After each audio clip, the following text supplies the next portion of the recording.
సయ్యపురెడ్డి రాజేష్ గుండెపోటుతో మృతి చెందారు. ఆయన విజయనగరం జిల్లా కొత్త వలసలో వ్యవసాయ శాఖలో ఉద్యోగిగా పనిచేస్తున్నారు. విధులకు వెళ్తూ చోడవరం నుంచి పెందుర్తి వెళ్తున్న 300C ఆర్టీసీ బస్సులో గుండెపోటుకు గురై ప్రాణాలు కోల్పోయారు.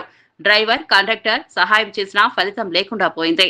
మృతదేహాన్ని పెందుర్తి ఆరోగ్య కేంద్రానికి తరలించారు. కుటుంబ సభ్యులు రాజేష్ నేత్రాలను ఎల్వి ప్రసాద్ ఐ ఇన్స్టిట్యూట్ కు దానం చేశారు. పోలీసులు కేసు నమోదు చేసి దర్యాప్తు చేస్తున్నారు. జిల్లా బుచ్చిపేట మండలం వడ్డాది గ్రామానికి చెందిన సైపిరెడ్డి రాజా అనే యువకుడు ఉద్యోగరీత్యా చోడవరం నుంచి పెందుర్తి వెళ్తున్న మార్గం మధ్యలో హార్ట్ అటాక్ వచ్చి చనిపోవడం జరిగింది.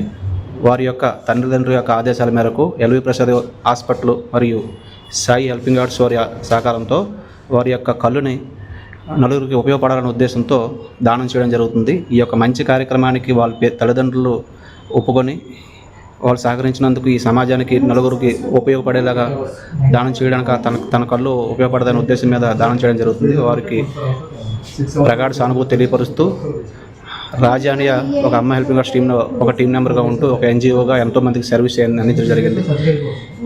ఈ యొక్క మంచి కార్యక్రమానికి వాళ్ళ తల్లిదండ్రులు ఒప్పుకొని నలుగురికి కళ్ళుదానం చేసినటువంటి వాళ్ళ స్నేహితులందరూ కూడా ఇక్కడ దగ్గరుండి ఆ యొక్క కళ్ళుదానం అనేది చేయించడం జరుగుతుంది. అన్ని ఆత్మకు శాంతి చేకూరాలని అందరం కోరుకుందాం. ఈ సైపిరెడ్డి రాజా అనే పేరు మన వడ్డాది గ్రామంలో మొట్టమొదటిగా కళ్ళుదానం చేసినటువంటి వ్యక్తిగా గుర్తింపు ఉండిపోయినటువంటి ఒక మంచి కార్యక్రమం చేయడం జరుగుతుంది.